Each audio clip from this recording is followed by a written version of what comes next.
জনগোষ্ঠীসমূহ আছে, অন্যান্য ভাষিক মানুষ আছে, তাদের যে মাতৃভাষার অধিকার সেটিও আজকে প্রতিষ্ঠিত হয়নি।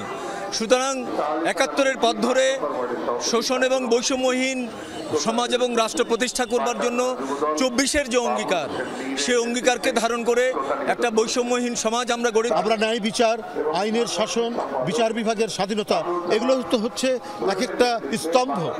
এটা স্তম্ভ প্রকৃত গণতন্ত্র চর্চার জন্য।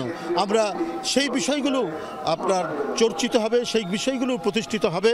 সেটি হচ্ছে একটি অবাধ সুষ্ঠু নির্বাচনের মধ্যে দিয়ে রাজনৈতিক শক্তির বিজয় হলো। নতুন প্রজন্ম তারা পুরানো ধাঁচের যে একটা হানাহানির রাজনীতি, সেটার থেকে বের হয়ে আসতে চায়। আমরা এটা আর চাই না। আমরা দেখতে পাচ্ছি এখন পর্যন্ত উচ্চ আদালত থেকে শুরু করে উচ্চ শিক্ষা প্রতিষ্ঠান এবং সমাজের বিভিন্ন স্তরে বাংলা ভাষা এখন পর্যন্ত আমরা চালু করতে পারিনি। আমরা এমন একটি দেশ চাই যেখানে বহু ভাষার রাষ্ট্র হবে, বহু জাতির রাষ্ট্র হবে। ২১ আমাদেরকে বারবার অন্যায়ের বিরুদ্ধে লড়বার একটা স্পৃহা দেয়, সাহস দেয়।